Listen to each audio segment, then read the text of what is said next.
Hello, hello, hello, and we are live, ho, with just one or two technical issues, minor ones, which I am trying to address. Regular viewers will be aware of my regular complaint about the fucking software that controls this fucking webcam. And I'm complaining about it again. It has been super fucking weird. What's that? Can't work out why this... Okay, that's doing that, which we're not real happy about. Maybe that's okay. I don't know. Stupid fucking webcam. Hey, Justin and Toby, how are you this evening?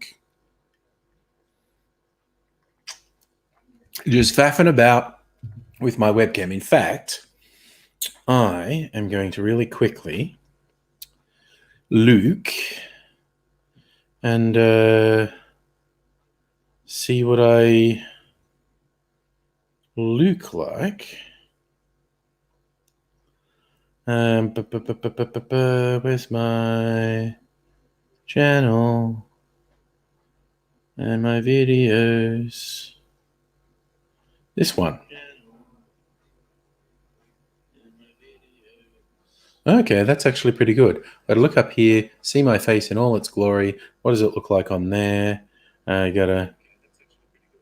Look up here, see my face in all its glory. What does it look like on there? Okay, that's okay. Okay, I'm going with that. Just leaving it. Aidsy wants to join us this evening. Certainly, he was texting me earlier. We'll wait and see how long it takes him to actually surface. Last night he got here for the last half hour. We shall see what happens tonight. And hello, Chris. Ooh, Justin, upgrading your computer. Always an exciting time. I'm going to wait till the lockdown's over. And Abigail's going to help upgrade my computer. And by help, I mean Abigail's going to do all the work. Locust Trooper has a good question. What do I think of Australian immigration policy? People from overseas that commit a crime here and they get sent home. That is a complex question. Certainly. It depends on a crime. It depends how long the person's been here. It depends what the person's status is in both this country and the country they came from. So it's not a black and white question. I feel like a lot of our First Nation people would like that type of legislation visited upon the descendants of the British colonizers to send them back to England when they commit serious crime. I think they'd be very much in favor of that. But yes, as I say, there's a whole bunch of variables to me. What is the crime? How long's the person been here? What's the status, their status in this country in terms of residence and citizenship, etc.? What's their status in the country where they came from? Again, they bashed someone. What does that mean? Did they get into a fight in a pub and punch someone? Are they a serial predator who violently assaults multiple people? Are they a fucking psycho who for no particular reason assaulted someone so severely the person's hospitalized, may be killed? And again, that is one of several variables. In my opinion, you need to take into account how long someone's been here, what their status here is, and what their status in their country of origin is. In some cases, you could be sending someone to their death by sending them back to another country. So it is not cut and dried. And I know it's a very emotive topic, but Emotion rarely makes for very good laws. The Celtic King loves me. That's okay. We all know the love is real.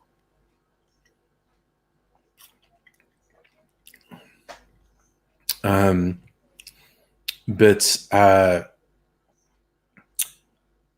yeah, if somebody is here and like they're not settled here, they're here on a visa with possibly they had visions of staying, citizenship and all sort of that. But if they haven't been here long and they're here on a visa that has because visas have conditions on them, and often things about breaking the law are on there.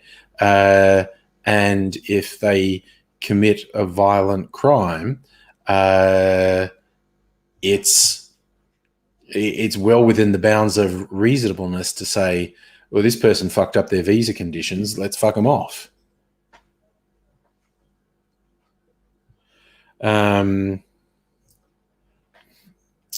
Like I said, it's just that there are a lot of variables in any legal question, actually. But in that specific one, I feel there are a lot of variables. But yeah, at the simplest level, if someone here on a visa that lets them stay here for a fixed amount of time with a set of rules applied, and they commit a serious crime while they're here, that seems reasonable to say, well, the visa was a privilege, not a right, and you fucked up, and so we're fucking you off. It seems pretty reasonable to me. But there's been some super fucking strange things, like in England, and this is not even about crime. This is just some weird shit to pander to the hard right. There's been cases recently where the Tories said they're deporting people who were, Caribbean, came in the 70s, and I think possibly they arrived illegally. Either that, or it's just that they never attained citizenship. But they're talking about deporting people, like in some cases, people in their 50s, 60s, 70s who have been in England since they were 5 years old, and they aren't criminals. They're a positive part of the community, and they literally know no other home than England. But on a technicality of the law, as I said, pandering to the extreme right, the Tories have said they're going to deport them. I mean, that is both cruel and fucking stupid. There's nothing to recommend that as policy apart from pandering to hard right racists. So whenever you start bringing up questions of, who should be here, who deserves to be here, it gets very complicated very quickly. And like I said, in terms of should people who break laws here get sent back where they came from, I feel like, First Nations people would be giving us the eyeball, the hairy eyeball. When you say that, you go, yeah. Can we do that? Can we do that with the people? Send them back to England when they break the law. So, yeah. So, like Trooper, I agree with the 2015 send people back their country laws. I don't know what law you're referring to. I thought I explained myself in as much as there are far too many variables in there to give an unequivocal answer. So, yeah. Bobo, you think it's funny when farmers bitch saying they need backpackers? Yes. The industries that survive on slave labor and exploitation. Yeah, they want backpackers to do fruit picking because they won't pay an actual proper wage.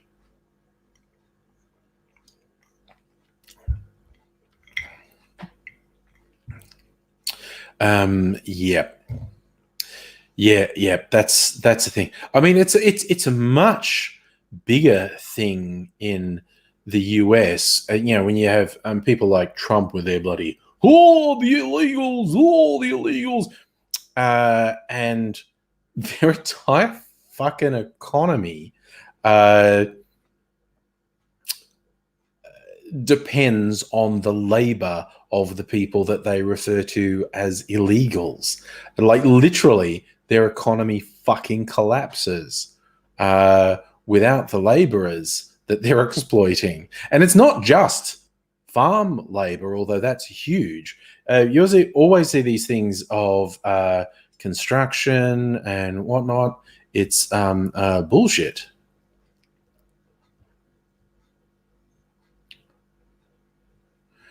Chris, what recent immigration news?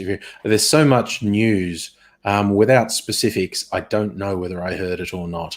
There's all sorts of weird things. And yes, Justin, the US immigration system is indeed fucked. But it's this weird double standard. You get like these predominantly conservative talking heads in either media or politics going a bit, oh, illegal this, illegal that. And they're almost to a person directly profiting from the exploitation of people that they call illegals. So it's all kinds of bullshit going on there.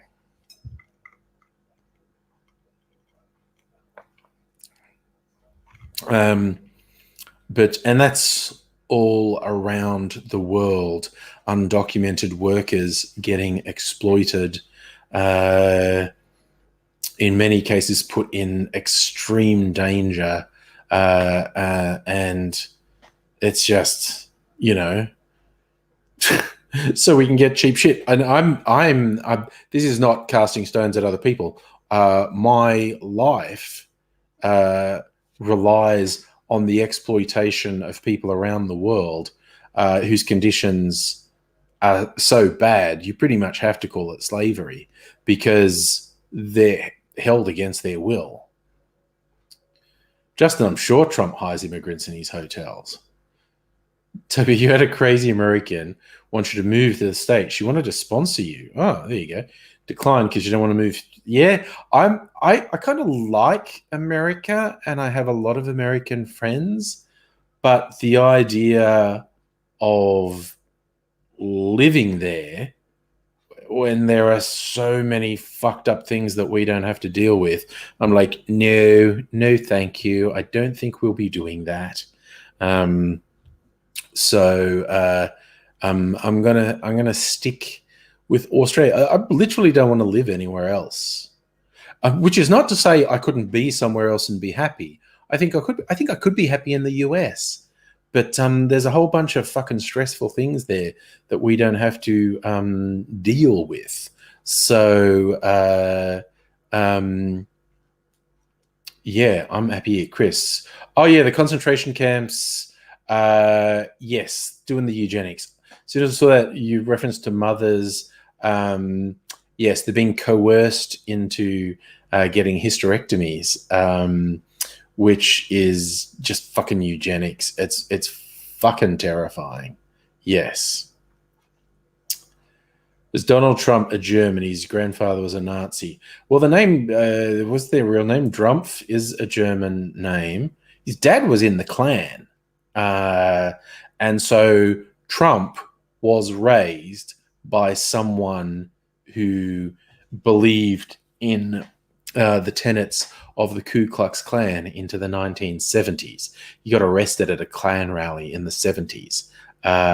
So Trump has been raised in extremely racist environment, and he's shown it all through his public life. He's an extremely racist person. Yeah, Chris, I understand the feeling of powerlessness in the face of these government agencies basically, practicing Nazi eugenics. It's fucking terrifying. Yeah, Toby, I've said, visited the States a few times. Don't want to live there. Don't want to live there at all. Okay, now I feel compelled to check that like a stripper. Donald Trump grandfather. Frederick Trump, German-American businessman, patriarch of the Trump family. There we go. Immigrated at the age of 16, started working as a barber in 1891. Moved to the Northwest, made his fortune operating restaurant and brothel. Nice. Returned to Calistadt, married Elizabeth Christ. Oh my God, Trump's a direct descendant of Christ. Wow. I'm amazed Trump supporters don't say that more often. Right. He immigrated without fulfilling mandatory military service. He was stripped of his Bavarian citizenship, returned to the United States, became a US citizen in 1892. This is shaping up that you are very wrong about Trump's grandfather because of his age. So it's saying the First World War, German Empire. During periods of anti-German discrimination in the States, Trump's son Fred denied his German heritage, claimed his father had been a Swede.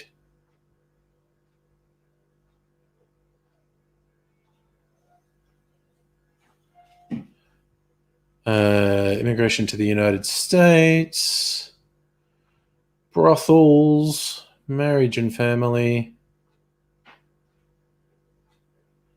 bought real estate, died in 1918. So, yeah, sorry to break it to you, Locust Trooper. Definitely not his grandfather. Died in 1918.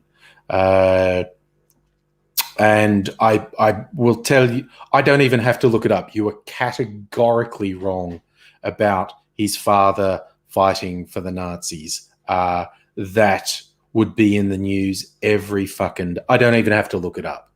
Okay, that would be in the news every day if it was true. He was in the Ku Klux Klan, as I said. Yes, Justin, Liberal Senator Ari Kubetz did in fact have a Nazi uncle who he's defended multiple times, which is hilarious.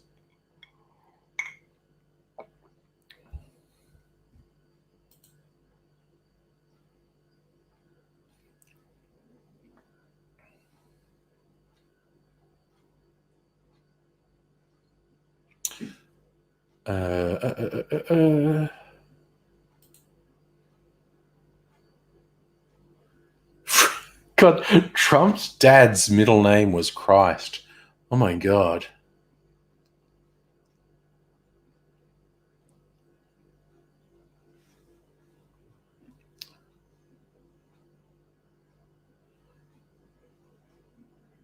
So in 1933, he built one of the first modern supermarkets. Made loans, personal life, later career, profiteering.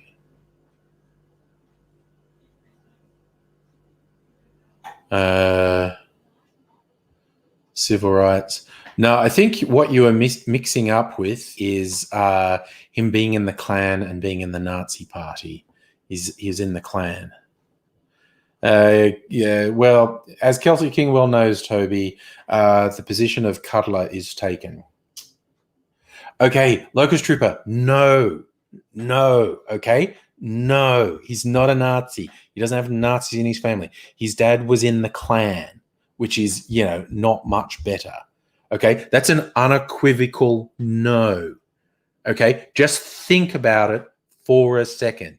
If anyone in Trump's immediate family had been in the Nazi Party, had fought with the Nazis in World War II, we would hear about it nonstop all day, every day. Just think it through. That isn't true. So you don't have to think other things. Like I said, his dad was in the fucking Klan. That's how Trump was raised. Klan. Trump was raised with someone who was an active member of the Ku Klux Klan. Yeah, that's a real thing.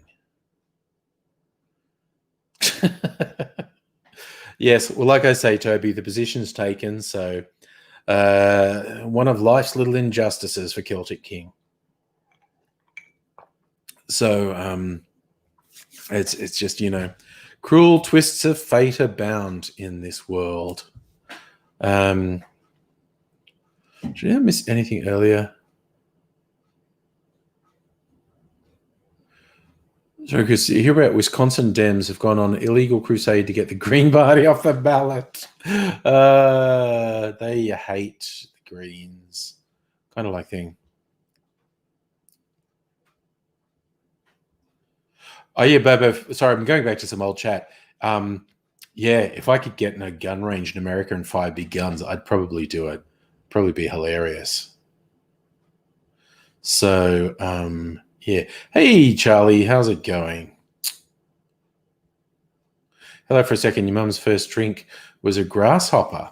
Yeah, well, that's it. See, as I found out when I was looking at things today, it's creme de menthe day, according to some people, and it's Negroni week, according to the Campari people. And also because on last Friday's I've recorded the video of me making this green Negroni. I had to shoot it a second time with close-ups of mixing the things, and I did that just before this live stream. So now I have a green Negroni to drink. It's actually in the freezer, so I'm just building up to it with my fruit juice first. So yes, but the grasshopper is a good creme de menthe drink. Wait, no, it's not creme de menthe. It's Midori. I'm an idiot. Anyway, I mean, a grasshopper is creme de menthe. The green Negroni is not creme de menthe. It's Midori. But anyway, she bought a mini bottle of creme de menthe with a boarding school, sipped it between classes. See, that's a good way to get away with being a bit tipsy, and they smell it on your breath. It just smells like toothpaste. Creme de menthe is so minty. Just go, it's toothpaste. I just brushed my teeth. Chris, what's fun? Being constantly harassed, voting green every couple of years. Being independent is funny. Yeah, look, dude, if that's your choice, and if that's, again, particularly if it's something you're committed to, then good on you. I mean, I have to admit, as I've said many times, Joe Biden is fucking terrible, and I mean awful candidate. He's fucking awful. But the alternative's Trump, which is just unconscionable.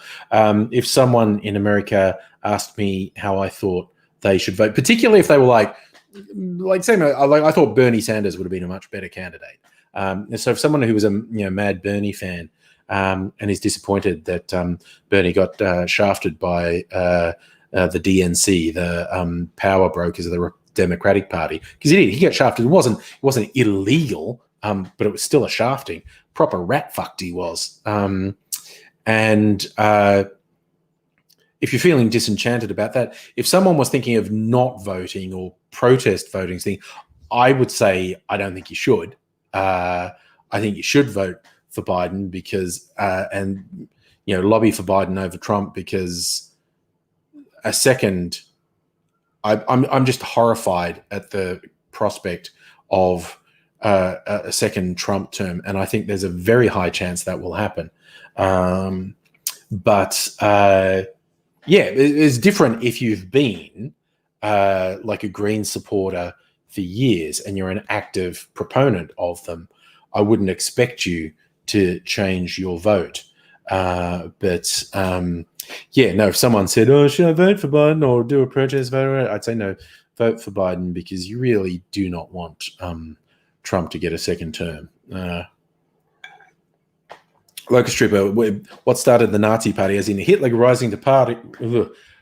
I'll give you a very truncated and probably seriously wrong version. There was, as weird right-wingers keep saying, Nazi is a contraction of National Socialist Party.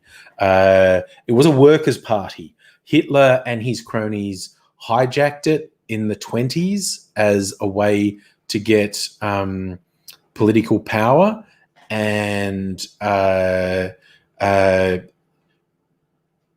just unashamed.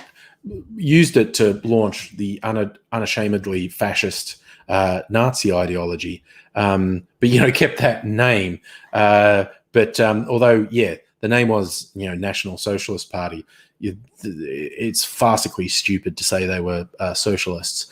Hitler hijacked the party. He was really angry about World War One and how he felt Germany was humiliated after capitulating in World War One, and was into really extreme politics, as we came to know. Spent some time in jail. People thought he'd behave himself when he got out of jail. He didn't. Spoiler alert. Chris getting the root beer. Nice. That reminded me, I got some sarsaparilla because I saw it in the supermarket and we were having this. So I'm going to taste it and see if I like sarsaparilla. Toby, why do I think Biden's bad? Because he's a boring old conservative who seems to be more interested in making friends with blatantly racist extreme right-wingers in the Republican Party. He doesn't have a single actively progressive policy in his platform, and he does that weird, creepy, gropey thing with women. But he's so much better than Trump. Charlie, you're going to have to bye-bye. Thanks for dropping in and saying hi. Oh, yeah, have some dinner, put some music on. That sounds nice. Well, yes, Chris, Biden raped Tara Reid in the 90s. Yes, good one, Chris. He was part of the crime bill that mass incarcerated black people. So were the Clintons. So, yeah. Yes, Biden worked with segregationists and was proud of that. Biden is just a fucking awful candidate, but better than Trump. Locust Trooper, it's a very complicated piece of history. I can't do it justice. I recommend find some history podcasts. I listened to a funny one called Behind the Bastards, and he's done a bit of research into Hitler. But if you're in the mood to read some books, find a good history book. If that sounds like a drag, I haven't read a history book in ages. Find a history podcast that'll take you through it. It's the rise of the Nazi Party. It's quite complicated and has a weird sort of inevitability to it, because there were people like Hitler in the 1800s in Germany, and they never sort of got grasp of power, but they were pushing exactly the same stuff for pretty much the same reasons as Hitler. But then Hitler came there and everything came together for him. But yeah, if you want a bit of fun, I'd go look up a podcast called Behind the Bastards and listen to his Hitler episodes. And there was a particularly good one he did of the people who he basically described them as the people who enabled Hitler to come to power. Like, these are people who didn't like Hitler, but it was their actions that enabled Hitler to rise to power. That's a really good one for understanding how complicated the whole thing was. Yes, Chris, also the Nazis did kill the opposition. Anti-fascists and liberals led him. Yeah. But it's worth it. Okay, yeah. Well, Lux Trooper, the important thing is a whole country didn't vote for Hitler. He never had a majority. He pulled multiple bits of sleight of hand. All right, bye to Celtic King. Thanks for letting us know, Toby. It's complicated, man. It's complicated. But yeah, if you want some detail and have a bit of fun while listening, because this guy has a bit of fun with it, look up a podcast called Behind the Bastards and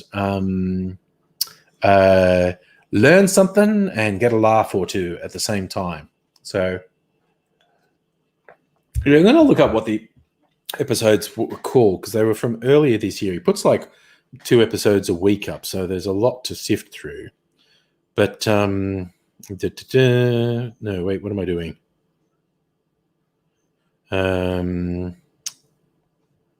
Right, we've got to go back in time. He had a very interesting series recently called Behind the Cops, where he basically just investigated the history of policing in the United States. And it was just the police were a gangster organization. Justin, do I prefer Biden or Harris? Harris is a fucking cop. As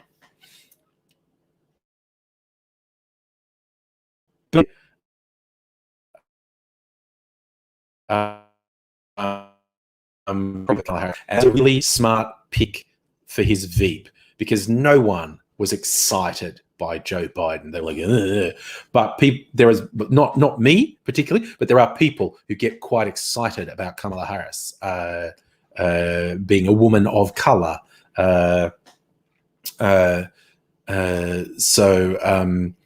there's an excitement to his campaign that there wasn't before.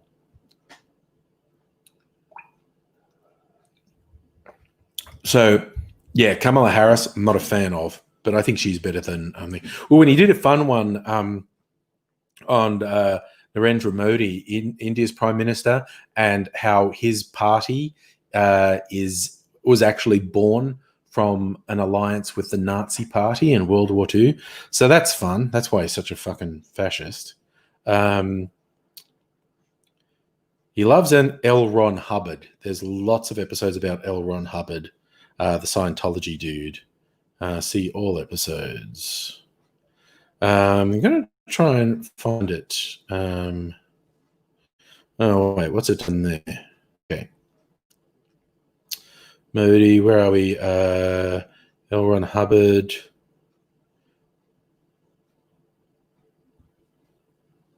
Oh, yeah, is the other one that helps about India, a woman who took the name Savitri Devi, the woman who turned Nazism into a religion.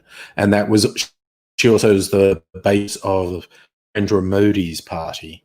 So this is the man who invented fascism. I'm trying to think, what was it called? God, he does so many of them. That's AIDSy, want to me. If I don't find this soon, I'll just give up and find AIDSy. Where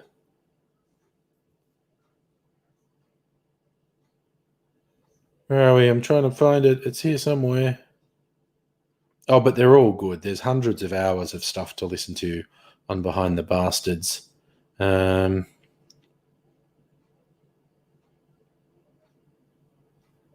No, okay, I'm going to stop looking. But lots of good stuff on there. Okay, AIDSy.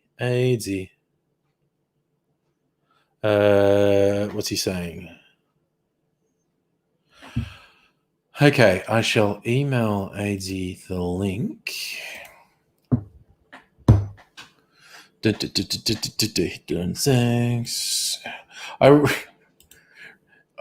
This old Vlogbrothers video keeps popping into my head. Just going to tell AIDSy emailed you the link. There's an old Vlogbrothers video where they talked about how they'd been offered TV shows and turned them down because it wasn't what they wanted to do.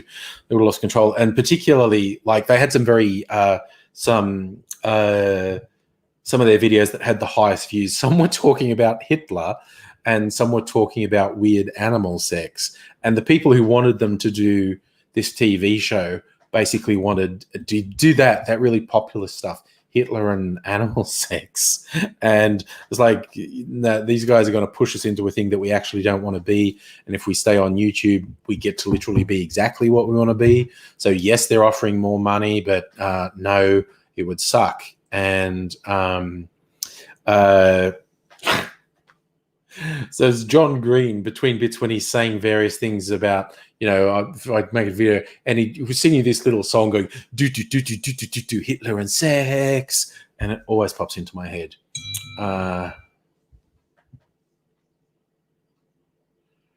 Right. Okay. Actually, it wasn't necessary for you to text me again and say thanks, but that's okay.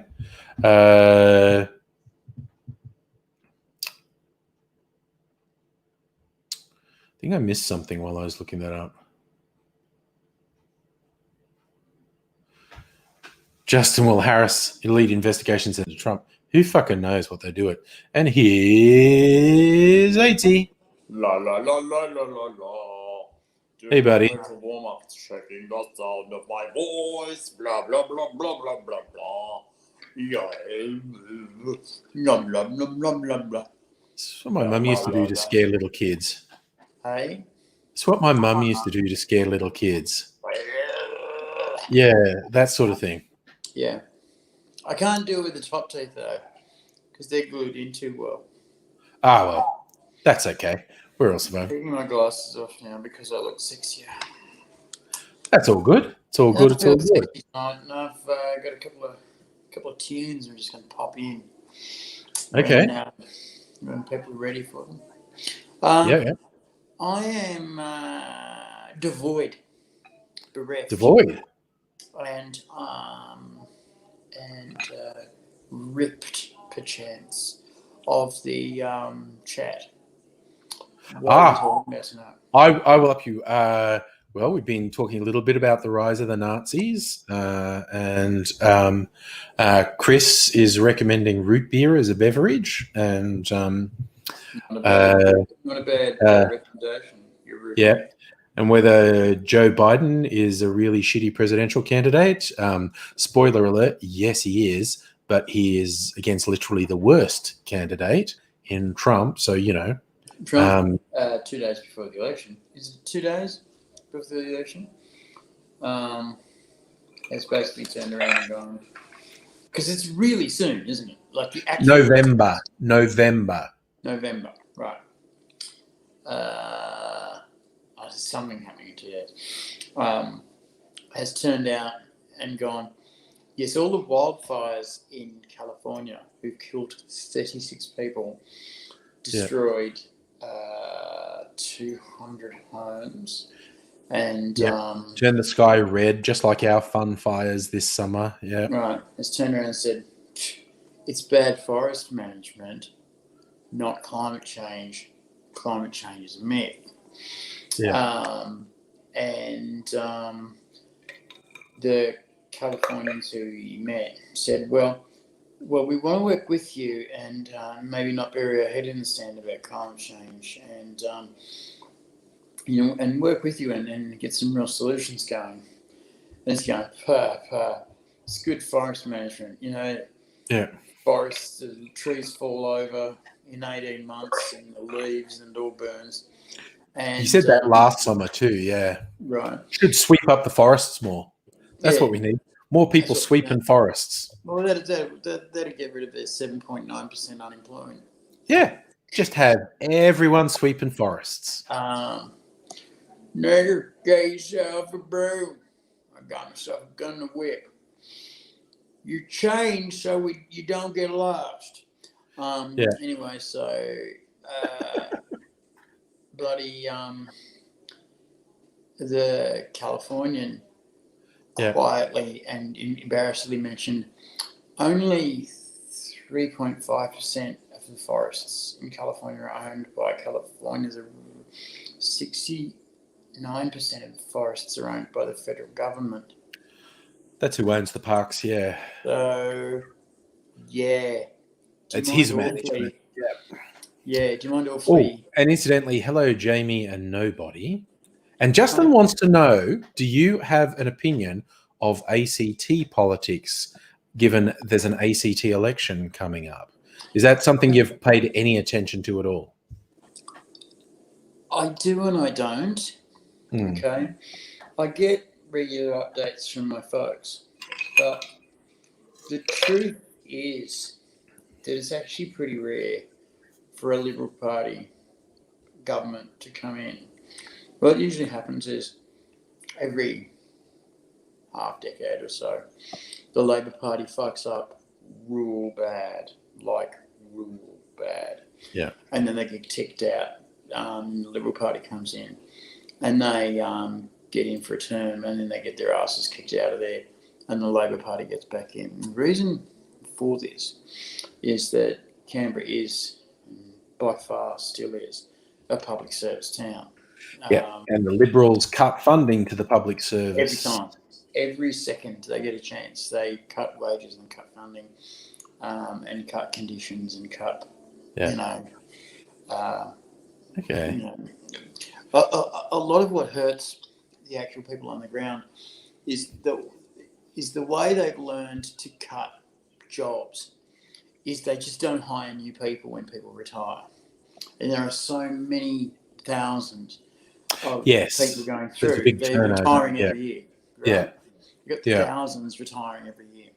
And when they say, we're going to cut 1,500 jobs, I mean, that's 3 months worth of retirees. But it means there's 1,500 young kids not getting employed. Yes. And you sat your public service exam at high school, which is terrifying. Every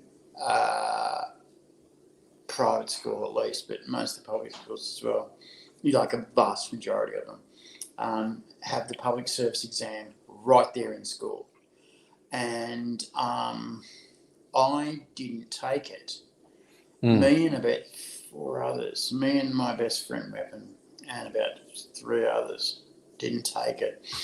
And fucking teachers were coming out, we were going, public service exams on. You've got to go and get done. You got to take the public service exam. I am not going to join the public service. Yes, but you need the option. No, you don't understand. I am never going to join the public service. That is never going to happen. And these people were losing their shit.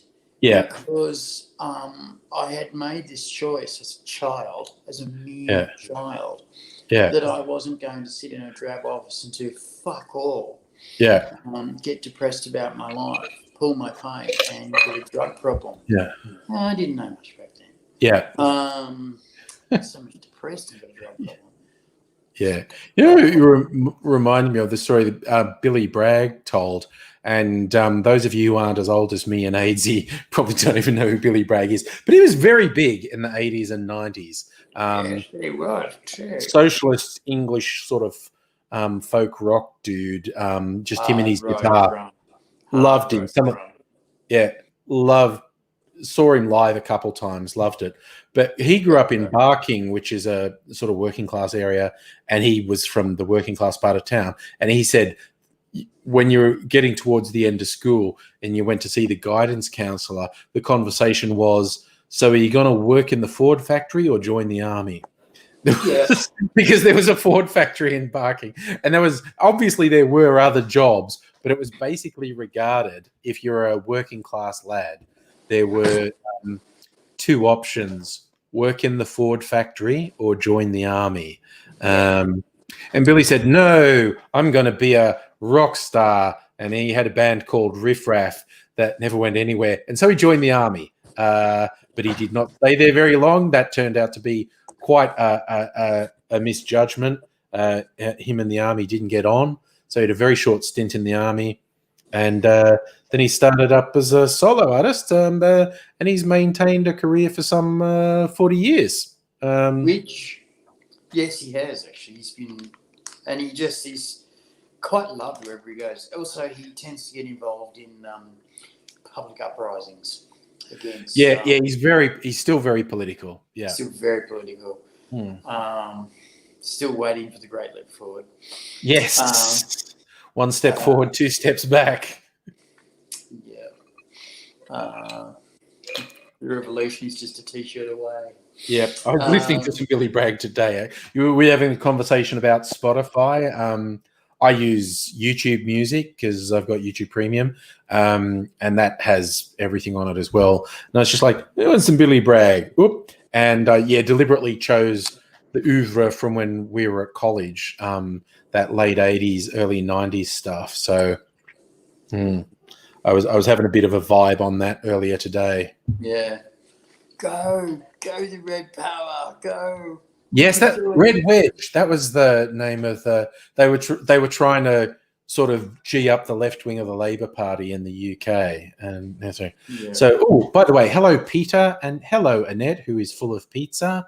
That is and Big Pat. Everyone's joining us. Alan, Abigail, everyone, and Strictly Sega, everyone's jumping in. Oh my God. Hello, everyone. Thank you for coming.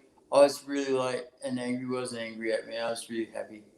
And it was the nurse's fault. I'm not going to say that too loud because there's one here. And they hit really hard.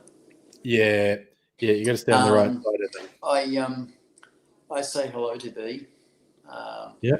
And I'm sorry I'm a funny angle because I can't get my chair right. No, that's okay, dude. You're fine. Look, and I have to share with you. You're a lover of puns. Abigail noted the shirt, which is the Darth Vader TIE fighter, with the rainbow behind it, which is nice. The rainbow, yeah.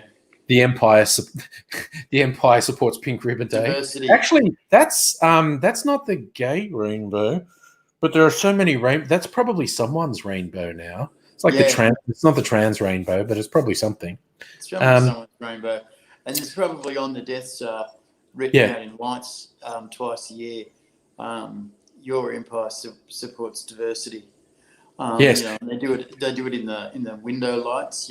Yeah, and Darth Vader inspects the troops, and once a year he leans over to a stormtrooper and says, "Are you okay?" And troops go, "Yeah, I am." Well, sir, I have been feeling a bit down about taking out small villages for children. I understand what you mean, son. No, I didn't do that. You're right. Tap, tap, tap. Yes. I wonder if, for his party piece, he jumps up into the air and then chokes himself. See, it's all good. Yeah, okay. That's a sex thing. Jelly shots, and then he pours them into a pocket in his chest. That'd be fucking hilarious. Yeah. If they were going, if he was playing quarters and he fucking missed a shot or got the drink shot and they were going, drink. It's like, I got a shot. Yeah. Nice. Going to be standing on my fucking head in a minute. So Abigail made the dad-worthy pun of I'm wearing both a t-shirt and a tie, which is yes.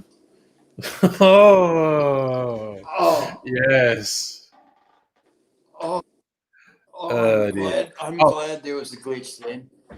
It stopped the world seeing me vomit. That was pretty good as a pun. Yeah. I'm a bit excited. Tomorrow's What my are you last full day. Sorry, what are you excited about? Tomorrow's my last full day in the hospital. Oh, right. Tomorrow, yeah, because they're sending you home on Thursday. Thursday morning, 9:30. Go fuck out of here. Anyway, I've got to glue my teeth in a minute. Okay. Anywho, that was what I was going to ask you. Who is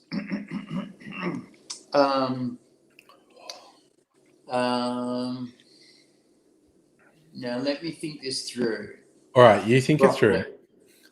Let me think this through properly. All right, you think through. I just have to say hello to Locust Trooper's date. Hello. No, he's gone off to. So yes, I just noticed what Locust Trooper was saying. Is that your date says hello, Locust Trooper's date. I'm just testing something with the color. I'm holding this up. This is my drink. Now it's green. It's quite green, and I want to see what it looks like on YouTube. No, it's a sort of boring brown yellow color on YouTube. Okay. Whatevs. Okay, I've got a thing now. You've got a thing? Yeah. Sorry, I didn't mean to interrupt you. What were you saying? No, you go. Okay. Who is the most unlikely artist out of the 60s and 70s to have been in the Marines ever? Ozzy Osbourne. Even more unlikely. John Lennon. Much more unlikely. No. Who are you leading with? Jimi Hendrix. Oh, right. Okay. Marine, 2 tours, 1 tour of Vietnam, and was honorably discharged from the army for a shrapnel wound through the face and ear canal damage. He got basically shot in the mouth with a bit of shrapnel, and it busted his ear. But they operated on his ear, and they said, it'll work, but we're not having you back in the army. Use your money. Thanks, dude. Gave him an education, and he went, I like the guitar. Okay. And would play the guitar a lot in Vietnam, and would apparently do some drugs in Vietnam. Something like, because the figures have come out now, wow. something like 85% of the American troops in Vietnam were on heroin. Yeah. Well, they did back, misbehave quite a bit. Yeah. Well, when they all came back, everyone was, the government was freaking out because it was thinking there's going to be all these heroin addicts, and it turned out 2% of the troops in total were continuing heroin addicts, and most of the people, when they got connected back into their societies and families, just stopped. Oh. They just stopped. Didn't need it anymore. Because they probably weren't living in fear and getting shot at every day. I imagine that would be part of it. Because if I was living in fear and getting shot at every day, and having tunnels under my airbase, which was real, to be fair though, they did put the airbase on top of the tunnels, which I thought was poor planning. And the VC thought, you are fucking kidding me. We don't even have to dig. Do you know why he got put in the army? It was the classic. He was involved in a car robbery, and it was 2 years in jail or 2 years in the army. What are you going to do? Join the army. Thing. And he got written up and time after time after time with his CO saying, I fear he is undisciplinable and maybe he should get kicked out of the service. But then he got decorated. Like I don't know that he did. I don't know that he did. Yeah, no, he really fucking did. He got 3 braveries, a Purple Heart, and a distinguished, because he used to do shit like the squad was under fire and he'd go, oh, fuck this, jump over the top and then fucking go ape shit crazy, blasting away. From a certain perspective, he was discharged for being caught masturbating. Well, there's that. He got caught in 62, caught masturbating in the latrine when he's supposedly on a work detail. And there was an honorable discharge. Wah, wah, wah. Yes, I bet there was. Big Jimmy with an honorable discharge. Hey. Up on the whiteboard here, it's got all kinds of. Okay, so there's a whiteboard over there that says, who am I? Who are the nurses? Who are the unit managers, the doctors, the physios, the OCs, the speech, and patient family questions. And I've got the hand grip motor skills thing question mark. Under that, I've got my memory sucks. How do I improve that? And over the other side, I've got things to do for me. I've got Glencairn, Girling, things for him to get, leaving the iPad on charge, and for fucking finish anything. It looks like a psychotic's written it. And on this other board, it's got information for the nurses. Yeah. And mobility chart. And they've got someone lying down and sitting up. And beside that, they've got in-depth, meaning independent. He can sit up independently. Under that, they've got sitting up, standing up. And they've got in-depth, so I'm allowed to stand up in-depth. Under that, they've got bed, chair, shower, toilet. And I've got in-depth as baby. I might have helped write that one. Yeah. And they've got walking, and they had assist frame only, which was shocking because I couldn't go anywhere or do anything. And then they had in-depth four-wheel stroller above 100 metres. And then they had in-depth single point stick less than 50 metres. Then it was over 50 metres. Then it was over 100 metres. And I've got in-depth SBS over 150 metres. Yeah, get some marine. And on the last panel over there, I've also got a danger of disco dancing sign up. Got them up everywhere. On the other panel, I've got swallow guidelines. Now, swallow guidelines are because the old people go to hospital crazy. Yeah. And as you get older, your swallowing reflex gets worse and worse. And they have a whole series of thickened fluids for you, which I love. I love the idea of thickened fluids. And they always have these signs up going, the thickened fluids labels are changing. And they show you what the old thickened fluids label was and the new thickened fluids label is, so that you don't fuck up. And they've got sort of thick, medium thick, fucking thick. And I think that's the technical terms too. No, that sounds right. And they thicken out the fluids because if they don't, the old people choke. And they've got to, all hospital food is mushed because the old people have got to eat it, and of course they've got teeth like mine or none. So they've got to be able to,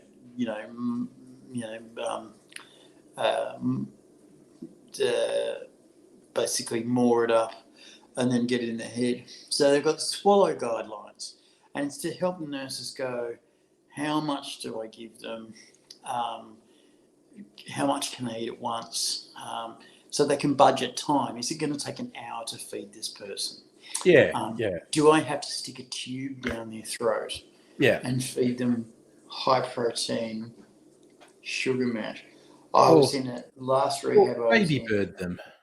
A guy came into my room. It was a 2-person room, but I had it for like 3 weeks on my own. And he came into my room, and he was a nice enough guy, but he'd had a stroke. And he said, sometimes I'll start swearing at you, okay? But that's just my left brain. And my left brain's got a massive stroke in it and doesn't know what it's doing. So when I'm talking to you normally, that's actually my brain going. When I'm swearing at you, that's my left brain trying to assert itself and actually trying to fix itself. But it doesn't mean anything, okay? I'm not an angry guy. And it was funny because he began going, yeah, I know, I think the Liberal Party really lost its way. Fucking get that fucking, you can't, blah, blah, blah, blah. And the nurses are going and said, Bazza, do you want to try and make something? Oh, no. Oh, I'm having one of my turns again, aren't I? And he's called it having one of his turns. But anyway, he couldn't chew or swallow because half his head is gone. And so they had to feed him through a tube. So they'd stick this tube down the back of his throat and squeeze this. It looked like mushed up Weet-Bix, but it was all good for you stuff, It's like food out of the Matrix. And the first couple of times I did it, he was like gagging on this tube, and the gear would be coming out of his mouth. He was, regurgitating it. And I was going, I think I'm going to just pop in the sunroom and eat. They said, no, please stay where you are. And I did this a couple of times, and I said, "Why are you so keen for me to watch this guy vomit his fucking meal up?" And they said, "Well, eating with people is part of the social experience, and if he feels isolated, he won't get better." And I said, Yeah. "If I see him spew anymore, I won't fucking eat. Can we at least shield me from that?" And they were good enough to stand in a position where I didn't have to actually see him fucking spit. But then the nurses would turn around and there'd be all this like fucking vomitous wheat bix running down their tunics. Yeah. And I'm going, "Oh God, pay me to be a nurse. Give me that job." I'm going to show you something. I don't know if you'll be able to see it, but because I froze this and my ice looks like a penis now. Yeah, it really does. Got little glands and everything. I actually thought that. I actually thought he's made of penis. That's unintentional, but I'm going to deep throat it now. It's all unintentional. Yeah. Yeah. The Green Negroni, by the way. Unintentional, mate. First time I taught myself not to gag, it was unintentional. Yeah. No, actually, that was fucking intentional. I was an intentional ass. And you know what you do? You just relax. There's a guy in the news, or on the social media news at least, because he posted it to his Instagram. He was in an emergency because he was trying to deep throat a really big dick, and he ruptured the back of his throat, and he had to have surgery. And he's posed for this picture on his Instagram, sort of going like after they've treated him, he's got pain relief. And he's like, and he captioned it and said like, ruptured something while trying to deep throat a big dick, worth it. And it was kind of worth it. George Takei's got this great tweet,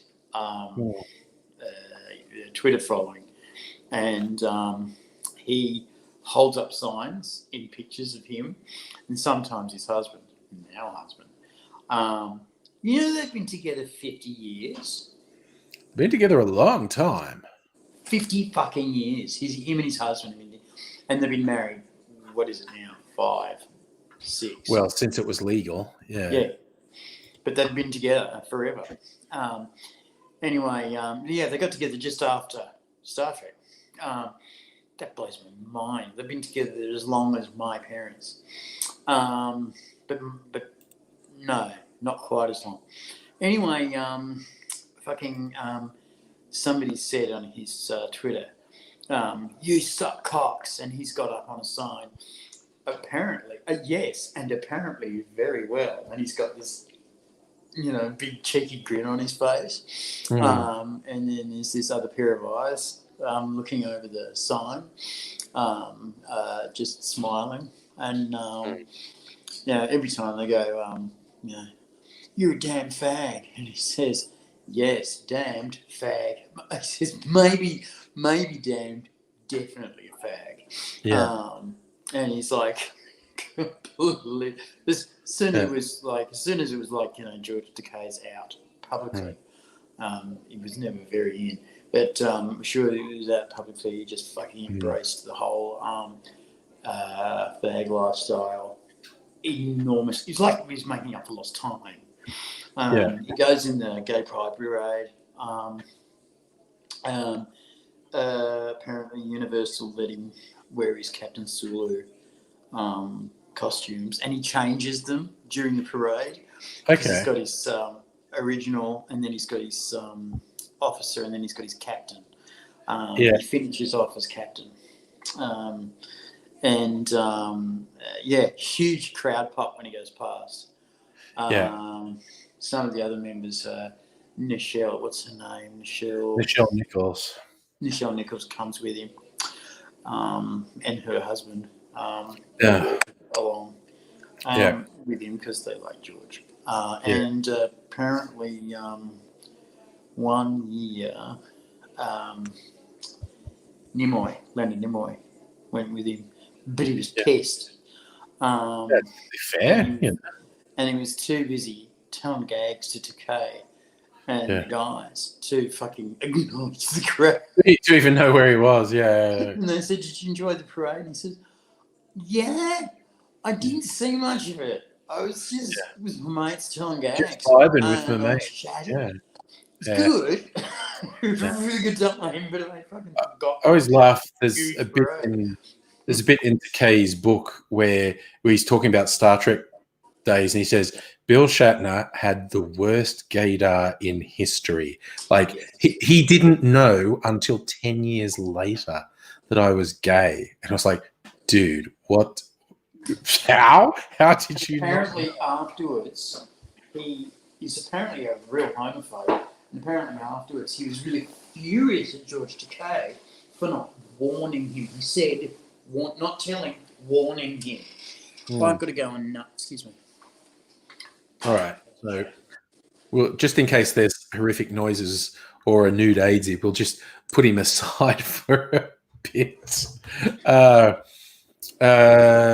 Locust Trooper. Well, I don't know. You're wondering how AIDSy's recovery is going. How does it look like to you? He's nice and lucid. He's still got physical issues, but we'll see. And hey, you have shit gaydar. I don't know if I have good or bad gaydar. It's try not to think about it, or try not to worry about it. Feel like I have to judge anything. Big Pat, how am I today? I'm fine. AIDS is in hospital.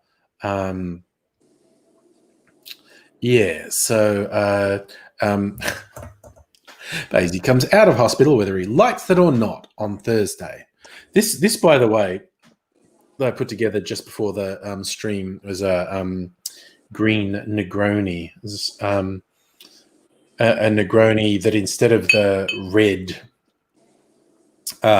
bitter aperitif, I put yellow Okar Gold in, and it's also got some green chartreuse and Midori green melon liqueur to make it green. And it's going to go on a video on my cocktail channel later this week. And I got some, my non-stop ordering of booze, some more arrived today. I think I'm about to sneeze. A tickle in my nose. I thought I bloody muted him. There we go. But yes, I got a 12-year-old rum arrived today. Annette, you've run out of whiskey again. I'm about to fucking be covered in whiskey. I ordered 3 things from Starwood that will doubtless arrive this week. Some more twofold whiskey and the old-fashioned premix and the Red Manhattan premix. Starwood are pretty fast with the delivery, and they confirmed today that the order's on its way. So probably it's down to Australia Post, so who fucking knows, actually. But I'll probably have that this week. I got this 12-year-old rum, and I've got an Australian 12-year-old rum. I might compare the two and see how different they are. I see AIDSy coming back. Yeah, he's back. Settling in. Hey, Birdie. Hello. So, Locust Trooper. My gaydar is actually pretty good. Your gaydar is pretty good. Sometimes it fails miserably. Because when Jesus fuck, I just said Stephen Fry was on the TVs and the movies. I thought, Jesus Christ, they're fucking typecasting him real bad. He plays all these gay characters. Yep. Nice work, AIDSy. And I thought, Cumberbatch, yeah, he's one of the team. Until I saw a magazine article with him and his girlfriend, and he's giving a bit of, fuck off. Yeah. And the girlfriend's in the background going scowl, and she can't because she's hot. Naked fella's here. Sorry, I just thought you'd like to know. Blumenstein is come and say hello. Good to see you, sir. We need to chat. There might be some work. Anyway, yeah, no, fucked up with Cumberbatch real bad. Yeah. And the next week, because I'm in the doctors all the fucking time, right? One of the receptionists reads one of the Women's Day people, one of them, and I read the articles as I go and I can follow them. The next week's issue was full of letters moaning and bitching about Cumberbatch breaking their heart. It was literally most of the Cumberbatches going, "You're fucked for showing Cumberbatch's girlfriend." Just ruined all my fantasies. Sorry? Just ruined all my fantasies. Yeah, because clearly now I'm going to have to work that much harder to make him mine. And I'm just going, Jesus. And it was the letters page was full. Fucking full of bitches going, "You motherfuckers, you ruined so much good in my life." Yeah. And the editor even said, "We were surprised at the reaction that our one single photo had. And if we'd have known that we were going to get that kind of reaction, because that was just a sample of the letters we got. And, they would have got hundreds. And it was just a sample. If we'd have known that, we would have basically called the thing, what's his first name? Benedict Cumberbatch, and just gone there. And I thought that was a pretty neat joke, but probably a good business strategy. Yeah, like I'm going to grow up and make a magazine called Adele. And have the paparazzi follow her around 24 hours a day and have a YouTube channel showing her asleep. That's fair. That's fair. And run ads. And get people complain about the ads interrupting their viewing of her asleep. Also, because you can't see the chat, I thought you want to know, you got an enthusiastic response from Naked Fella. Oh, work, sign me up. Anything, sign me up. Leave the house, sign me up. Yeah, when I say work is traditionally paid. The only kind of work we do, Dave. It's that kind of work. Yeah. Yeah, but it could be good. It could be fun, and I'll tell you more about it when we talk. Probably tomorrow, or the next day. And traditionally, as I'm the guy doing it, I'm supposed to call you. Fuck. No, the producer's supposed to call you. Guess what, Angry? You got to call Dave. All right. Yeah, he looks real responsible now, taking booze out of his fucking cabinet. He because he's being cocktail guy, his booze cabinet has grown and grown and grown and outgrown a fridge. It's just racks and racks of piss, and you go in there and go, "Are you trying to burn down a house? Are you trying to leave Las Vegas? Are you trying That's to..." all in moderation. I just like to have lots of different things. So I'm going to do a side-by-side test. Special Bundaberg rum that's 12 years old, as opposed to their nasty, cheap stuff. And even people who hate their nasty, cheap stuff admit their special stuff is special. And I got this one because it was on this huge special on Dan Murphy's, like $25 off. Diplomatica, Reserva Exclusiva. It's a proud legacy of a man who's dreamed large. Don Juancho Menendez, whose portrait graces the bottle, had a passion for pursuing and sharing new tastes and sensations. He was into kinky sex, in other words. Including the finest rums, much like this. They call this a sipping rum. Clarify it. Crafted. You can't fucking scull it, it'll burn your fucking assault. Yeah, sip it, don't scull it. Right, so I've got to crack the seal on this little beauty. Oh, that's always cool when you've got to crack the seal, the wax seal on the bottle. Oh, it's not wax seal, it's a plastic one, but okay, it is proving elusive. There's obviously a thing there I'm meant to grab. Maybe I'll just get a fucking knife. Wait, there's a pair of scissors here. It's just a sort of plastic seal around the top of the bottle. I just have to break it. There we go. That looks like it's broken. Come on, you bastich. Bastardo. He's supposed to be speaking South American Spanish. Bastardo. Where is this one actually made? It's Venezuela. It's a Venezuelan rum. Yeah, it is. That would be pretty cool because they're near sugar country. I mean, they're right next to Brazil.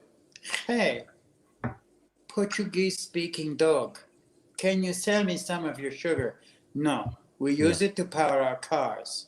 You Venezuelan animal. Yeah. Spanish-speaking scum. At least Brazilians don't eat themselves. Yeah. Now, apparently this is like they mix like the really funky pot still stuff and column still stuff, and it's a whole blend. So it's interesting, side by side. That's the Bundy, and that's the Reserva. The Bundy is darker. Dark. Yeah. Darker. And in fact, the Bundy, the name for this one is actually Bundaberg Black. There used to be a Red Gun song called Friday Night. Yes. And back in the day, in the 70s, Black Bundy was a whole different world. Black Bundy was just a different kind of nasty Bundy rum. It's actually cheaper than the normal Bundy rum. And no one knows why, and they don't want to know why. And it was Friday Night, Don't Drag Your Feet. Dark drum singing to a dark blood beat. Friday Night, Black Bundy neat. Tastes so sleazy but smells so sweet. No, smell the same. Tastes so sweet. Eh? These smell very similar. I'm going to try this one because I've never tried it before. I was like,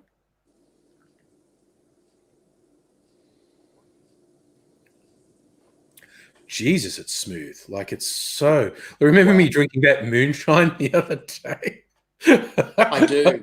I really do. That was like, oh my God. I should be there supporting him and burning and making a fire torch out of my mouth. Yeah. But that's just incredibly smooth. And the Bundy is.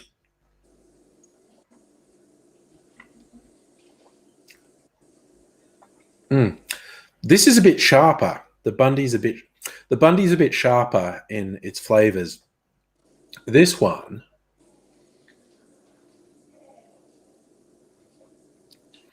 like it doesn't even burn going down, which is super fucking dangerous, basically. Oh, it's really good because they're not fucking about. It's 40%. It's a standard rum, but it doesn't even burn going down. If it doesn't burn going down, and you made a Cuba Libre out of it, yeah, that would fuck people up.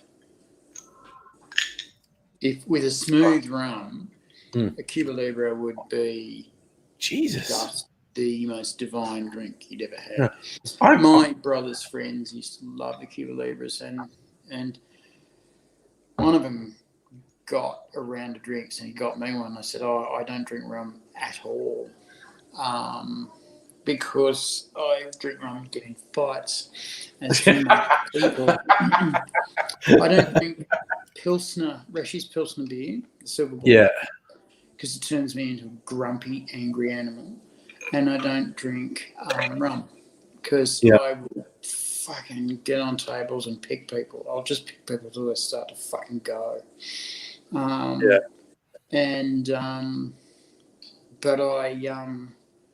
I will sip rum. I'll have a rum at the dawn service.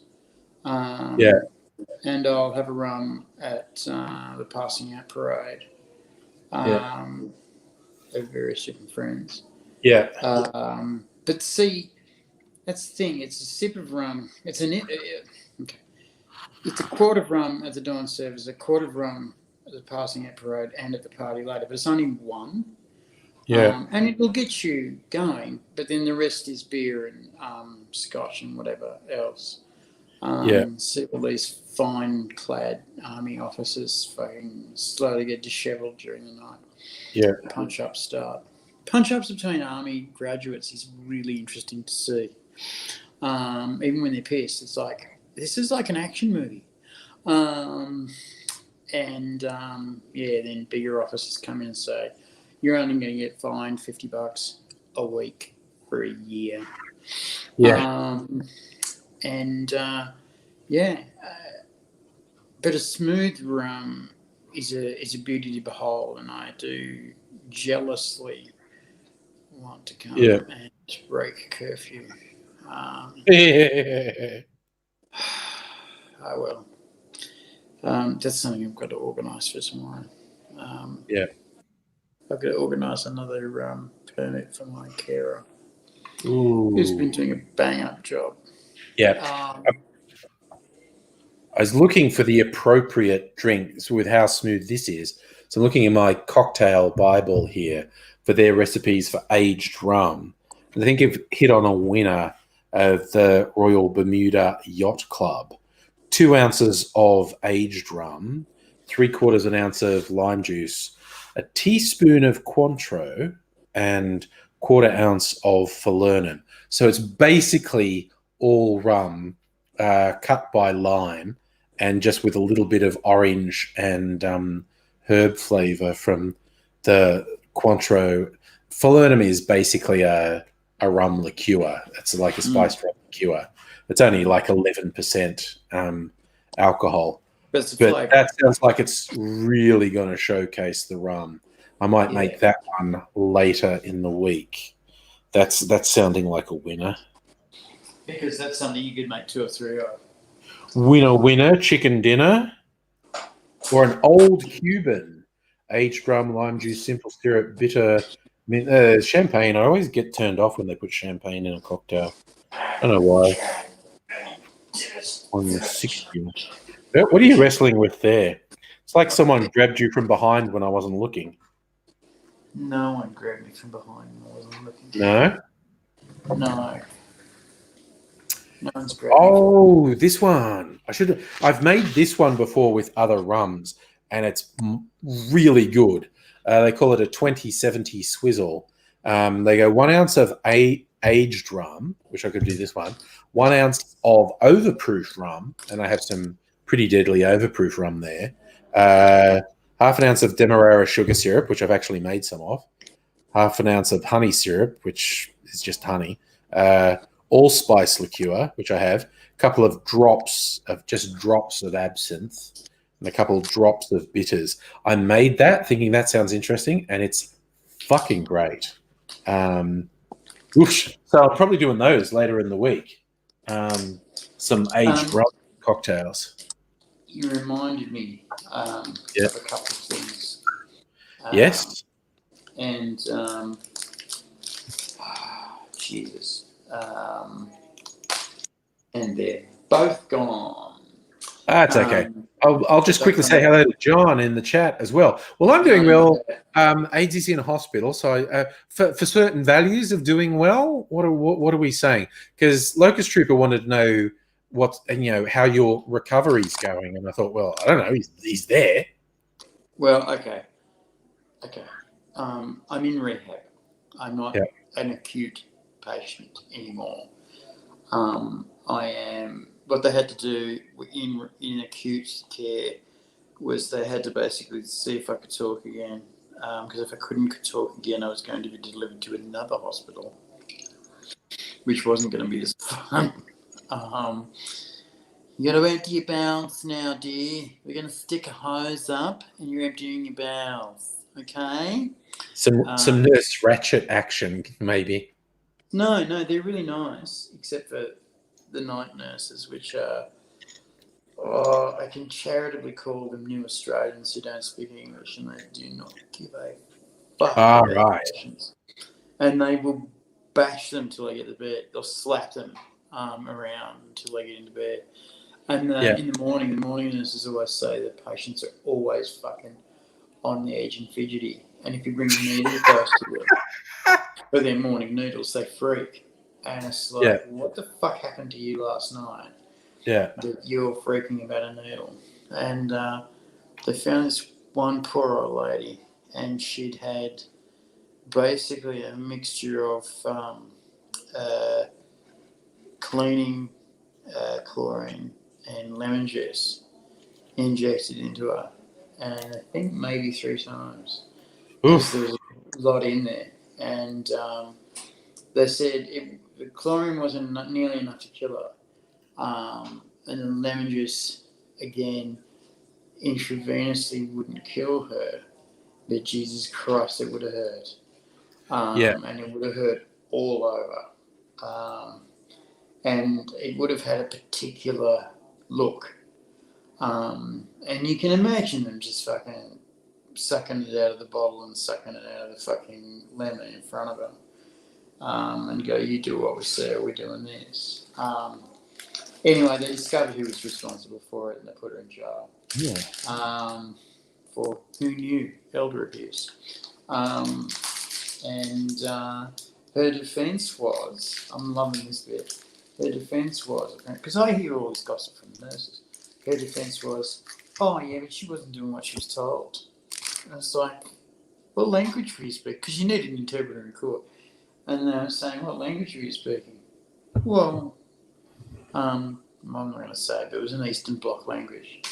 And I was like, she's an Australian who only speaks English. Yeah, but she should know. I mean, it was 6 o'clock. Dinner had been served. Did you feed her? Why? Clearly on the sign, it says she needs to be fed. And fucking no. So she's not eaten for days, because they often only feed some people once a day. She's not eaten for days, and she's getting this shit injected into her. And her health is declining. And the doctors actually raised a flag. And the other nurses were going, something's not right.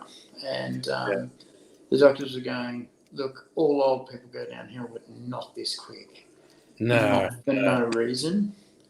And the blood tests came back and they went, what the hell else? And they found traces of chlorine. They went, what the fuck? And then they did a full panel of everything, like a chromatograph. Oh, dear. And discovered the lemon juice. And they went, no. They tested all the other patients, full chromatograph, and some of the shit that these guys were getting. One guy was, over daytime, annoying because he was pleasant but uncooperative.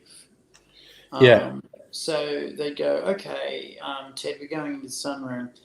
Actually, no, I'm not going into the sunroom. I'm popping outside, and I'm going to have a cigarette and a stroll around the grounds. No, Ted, we're all going to the sunroom and to do our activity and exercise. And I think that's a fine thing, but I'm popping outside to go for a wander around the grounds. But Ted, someone's got to go with you. No one's got to go with me. You'll be able to see me the whole way around the grounds. It's a bit panopticon in here. So I'm not going outside the grounds. And it's like I can run very fast. So toodaloo, and he would just go, and they would go, but he was always very pleasant. And he was slow to wake every morning. It was really hard to wake up. And they found out what was happening was the night shift was giving him his evening tablets, and they were giving him 5 times the normal dose of testosterone.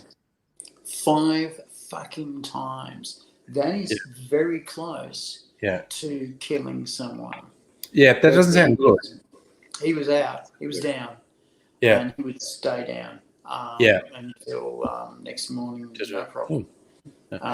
Speaking of Star Trek, Abigail reliably informs us that the lady who portrayed Nurse Ratched was one of the main antagonists in Deep Space Nine. So there you go. Small world. That she was the shape changer elder, was she? I think. Actually, here's a good one. No, she was the high priestess of the of the Bajorans. Of the Bajoran people. And she was the one who had a big fight with Cisco about, because he was the prophet's the chosen one, emissary, and she was the Pope, and And She interpreted what the prophet said, and yeah, Cisco would say, "Well, actually, they didn't say it. They said this," yeah, and she would go, "That's not like the really in line with yeah, what we think." yeah, And he goes, "Well, they did say this," and he would say it publicly, and she would yeah, go, yeah. and then and there was always, and she was always agitating against the Cardassians. Yes. Always violently, and the Yeah, Cardassians would reply in kind. So there's yeah, always terrorist attacks yeah, on Deep Space Nine because yeah, they would back and forward, back and forward, back and forward. yeah, It's a bit. I thought about Deep Space Nine. And I thought it reminded me a lot of the Troubles in Ireland. It had that oh yeah, feel yeah, to yeah, it, but it also had the feel to a lot of yeah, contested ground that was now apparently peaceful. yeah, Because there was no war declared in the Troubles. There was no, um, there was no clear demarcation. They were fighting over. Actually, when you look at the maps, they were fighting over tiny, tiny, tiny pieces of ground, which is the saddest thing. The the land they were fighting over was a postage stamp. But then we're Australians, so anything that's not the size of anything that doesn't go over the curvature of the Earth is small. yes. So yeah. Look, there was actually an interesting question for you in here from John, Yeah. and it was, any advice for how to do a good job at being a carer? I'm studying to become a personal care assistant. You're an expert. I am an expert. Okay. As a carer, you have 16 things to do and 14 time slots in which to do them. So you are always pushed for time. The person you are caring for is like a child learning how to dress themselves. When you're late to go somewhere and you go, let me just help you with those pants. I can do it. I can do it. So your cared for person doesn't want to be infantilized or have their control taken from them. Because when you're in hospital or in a home or in any kind of healthcare situation, your control is taken away from you. And it is one of the most frustrating things that can happen in your life. You don't get to take your pills when you want to. You don't get to go for your walk when you want to. You don't get to go down the shops when you want to. It's all programmed. Things like even today, I was going to go downstairs for a vape. And I said, I'm going downstairs for a vape. Oh, no, you can't, because someone has to go with you, and we haven't got anyone available. And I mean, no one's come with me before. Yes, but the rules have changed. Correct. There's no communication. They don't tell you shit. That's the other thing. I'm getting to that. You're due for a visit from the therapist of some description in 15 minutes. And so you've got to wait for that. So you're always waiting for things that didn't happen. Therapists didn't show. Okay. So you want to be a good carer. Communicate everything all the time. Get your cared for to communicate it back. Right? Make sure that they know that they are in the picture of everything that you're doing. And even if it's tiresome for you, and make sure they repeat it back to you so that you know that they're in the clear about this. And that later on there's going to be no accusations of you lied to me. Things like, we're going to have a shower now. Are you right for that?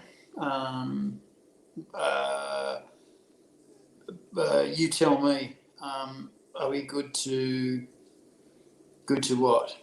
Good to have a shower. We're going to have a shower now. Are you right for a shower now? Tell me. Oh, I'm right for a shower now. So you don't have to do it. You don't have to do it infantilizingly. You can do it cleverly with just good contact, and take your time. Take your fucking time to make sure that they're in the picture. It'll help you. It'll help save you time because there's going to be no fights. There's not going to be no fucking aggro, and things like, okay, Mrs. C, are you comfortable where you are? Oh, yes, thank you. Well, I tell you what needs to happen is I need to get you into bed now. But I don't want to make you uncomfortable. What's the comfortable bit there? Sheepskin rug or the position that you're sitting in? I think it's the position, but I do like the sheepskin rug. Well, darling, why don't I pick you up and just put you in the chair for a moment? Stay there. I'll fix the bed up and make it the same shape that you're in, and then I'll lift you over the chair and I'll put the sheepskin rug over. Or do you want to go flying in the hoist? You like flying.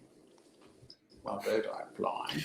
So go flying in the hoist, and I'll fix you better. We'll put you back in, and then we'll make sure you're comfortable. Because it's getting a bit chilly, isn't it? And so you talk them through everything. And you maintain their dignity. You've got to maintain their dignity. So you've got to wipe their ass. You've got to pump the shit out of their bum. You've got to feed them. You've got to fucking, there are people my age who have strokes who basically can't communicate, but their brain is still working.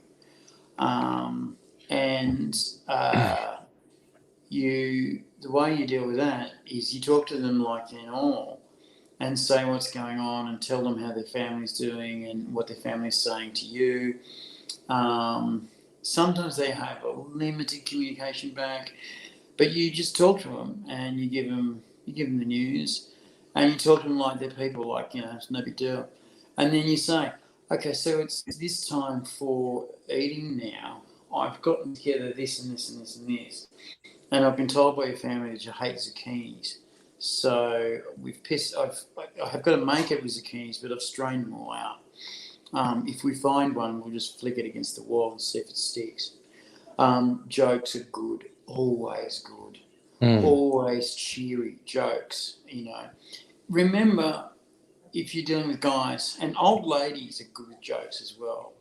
Yeah.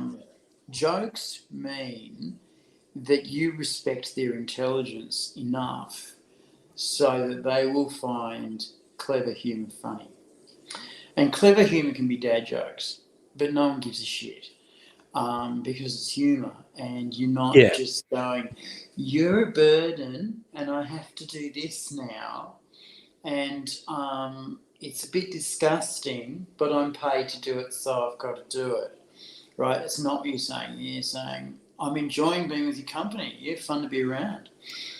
Actually, just really quickly, that ties in with something Locust Trooper keeps asking.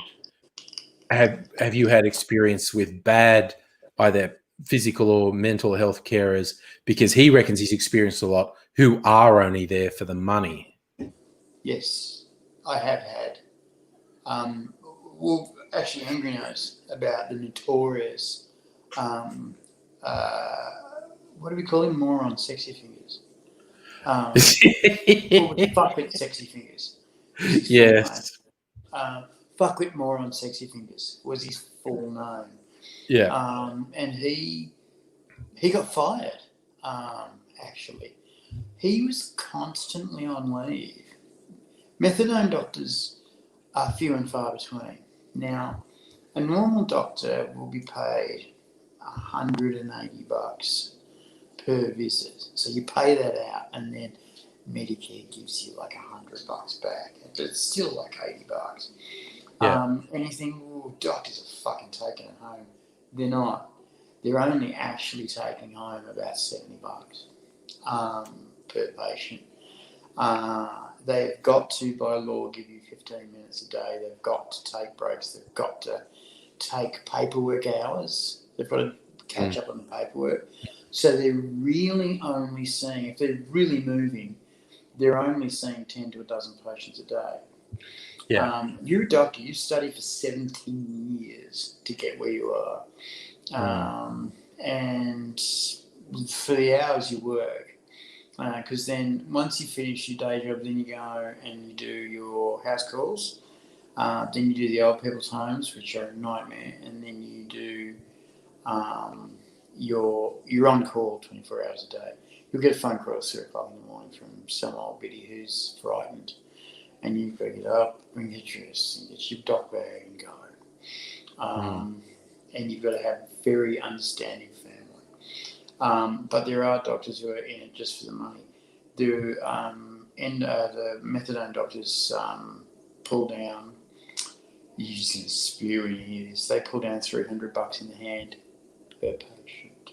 Yeah. Because most of their patients are junkies, and junkies tend to be fucking unpleasant.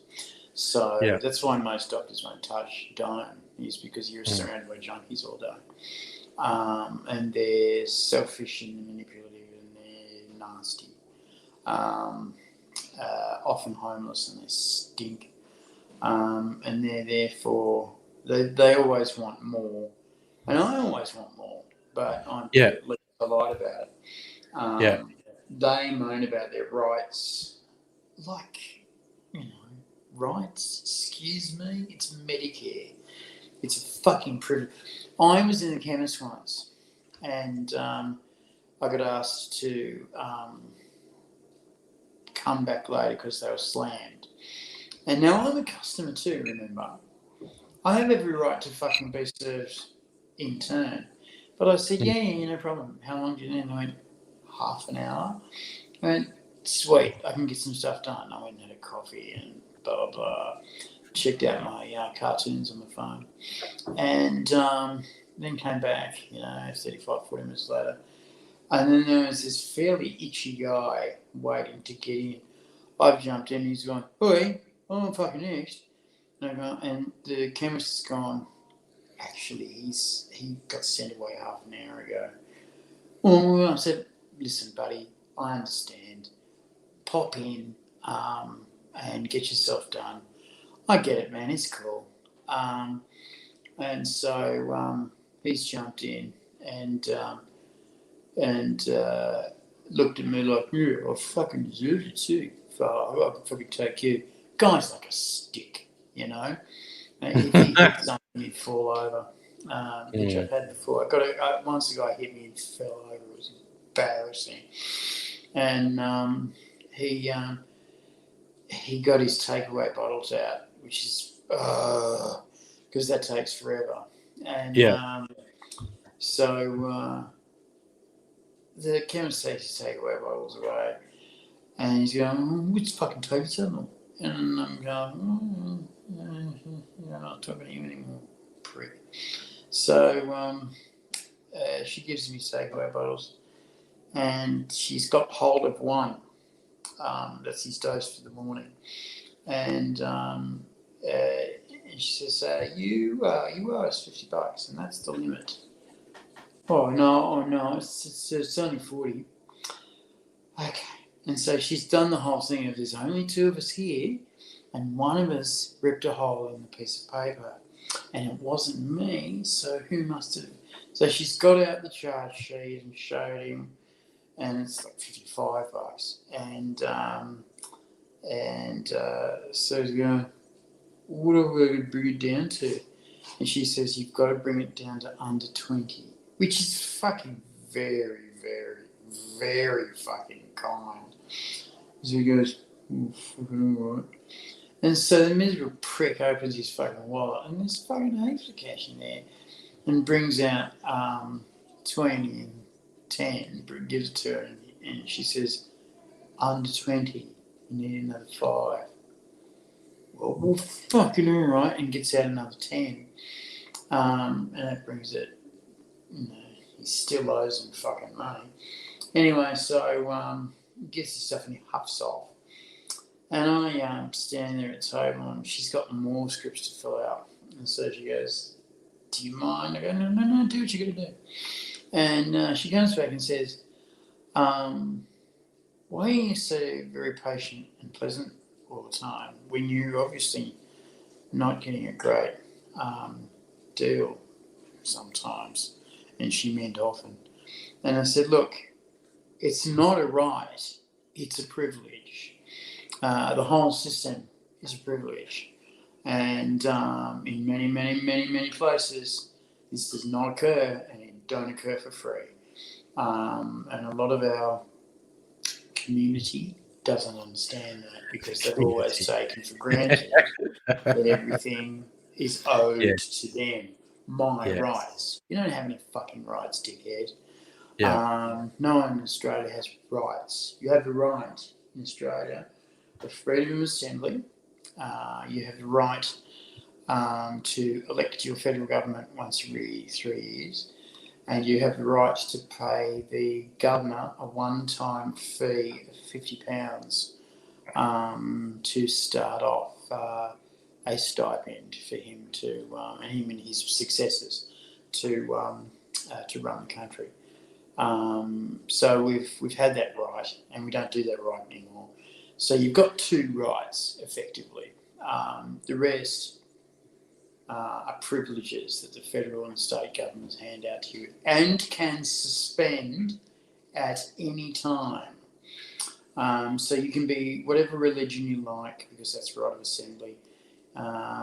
They even try every now and again to ban unions, and they can't because that's freedom of assembly, and you're allowed to peacefully protest at any time, except they run horses over you because they're assholes.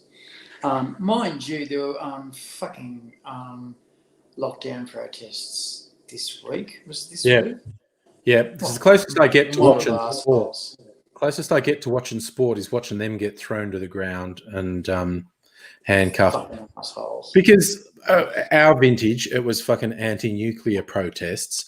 Modern day people who are younger and more able to recover from being thrown to the ground and fucked up by a cop are going for climate protests. So it's about time some absolute assholes were on the receiving end of it.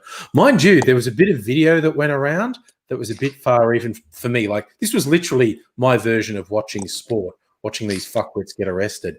This dude, and apparently, I'd be interested in when the full story comes out, but apparently he was at the hospital having a bit of a mental health episode, and fitting in exactly with what you were saying, things weren't moving fast enough for his liking. And so he kicked in the doors and broke the glass. And so they called the cops. And then he went down the street being very loud and aggressive, and the cops claim he assaulted one of them. And he punched the cops, and he was going down the middle of the street. And there's two really damning bits of video. One is a cop in the cop car finally gets the shits with him and just goes, nudge. So he bounces. So he bounces off the bonnet and face plants. And then there's like 6 cops have dragged him onto the footpath and holding him down.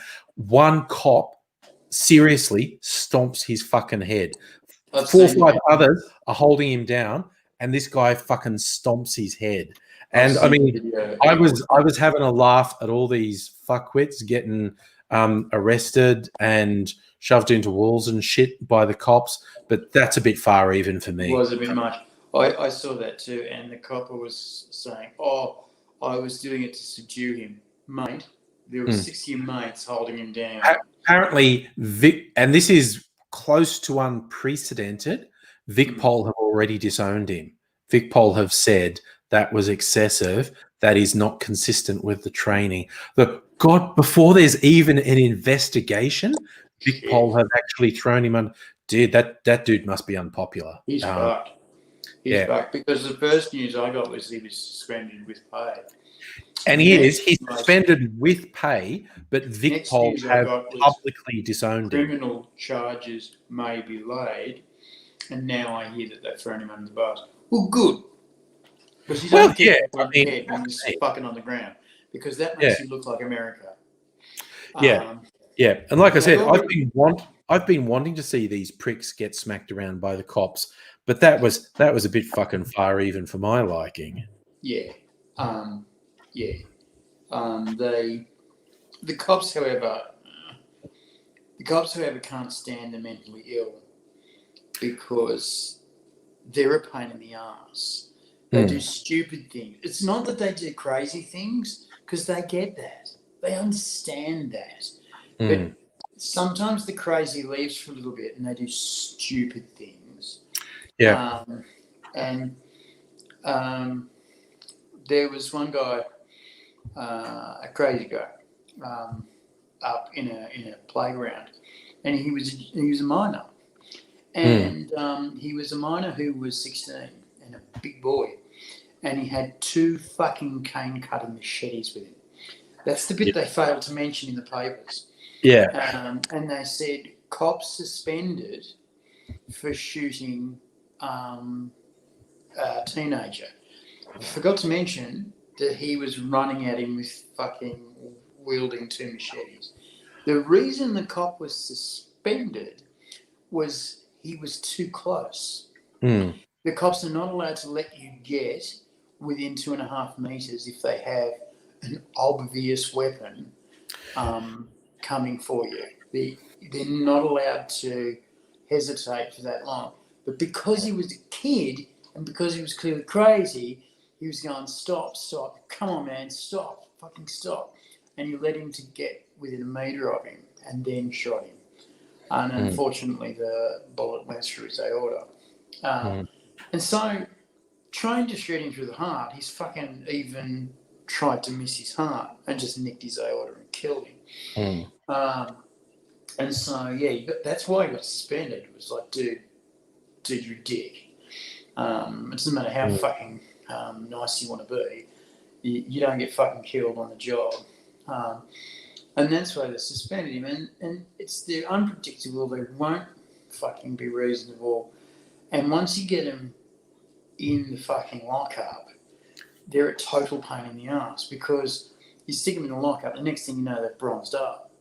And it's like, oh, for Christ's sake, man, we've got to drag him out using not amazing personal protective equipment, not great. You've got to drag him out, stick him in the hose down showers, because you're not allowed to bronze up in Australia. It's not like fucking dirty protests in other countries. You're not allowed to bronze up, and they clean you. And then there's fucking 3 cops with brooms, essentially, cleaning you down thoroughly. And then they'll do things like shit themselves in the shower, so you've got to do the waffle stomp. And, you know, you can imagine their uniforms under this fucking gowns. They're fucked. And the cops have got to buy their own uniforms. So these uniforms have got to be burned now. They get a bit of money for it when shit like that happens, but it's not the whole uniform. Anyway, so the crazies are always bad news. Worse, much worse, and on the list, the top of the list of the cops' worst things to go to are domestic disputes, because you don't know if you're going into a casual argument or going to end up on the end of a barbecue fork. You don't fucking know what's on the other end. And you don't know how quickly it's going to turn into a siege. You just don't know. Usually they only send 1 patrol car, and if it's you, it's like, fuck. And I'm going to get shot when I knock on the door. Because it's not uncommon. They'll knock on the door and say police, and a fucking shotgun will come through the door. Or, a shotgun blast will come through the door. Anyway, good carers shouldn't shoot police through the door. What they should do is communicate all the time, and they should communicate, I am doing this for your benefit. The other thing they should learn to do, and take your time learning to do this, Volunteer at hospitals to do this. Learn to give injections. Ah. Learn to take blood. Go Mm. with phlebotomists and get them to teach you how to find a vein. Because old people's veins collapse real easy because they tend to be dehydrated and they wiggle. And my veins wiggle. So you'll see nurses put the needle in.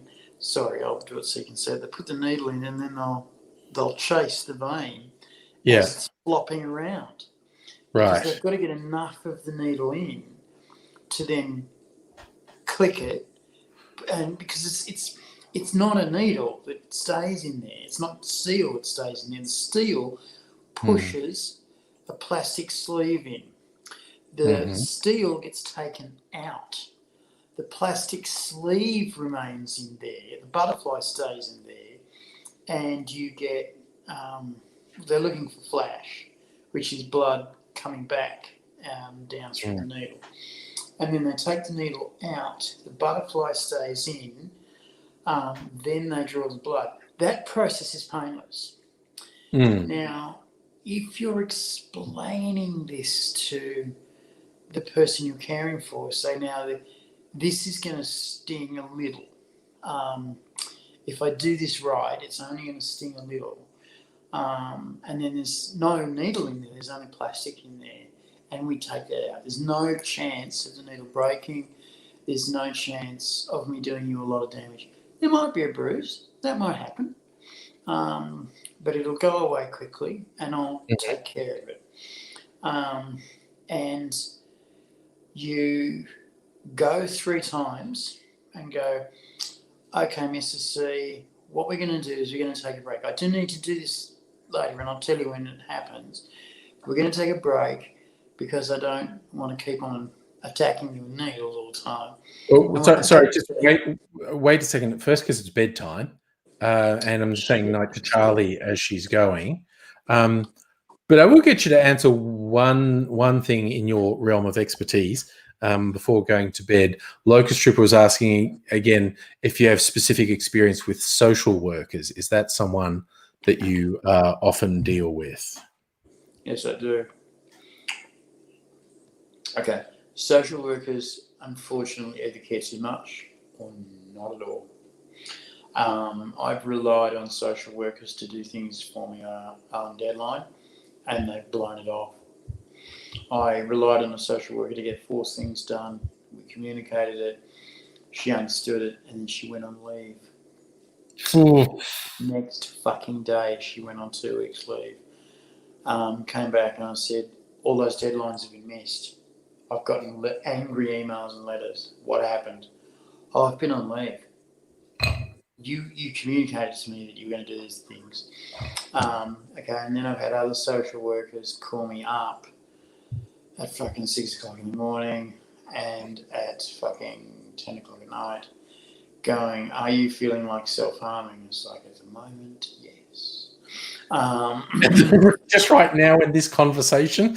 Just right now, yes. Just so I could go to hospital to get out of your fucking hair.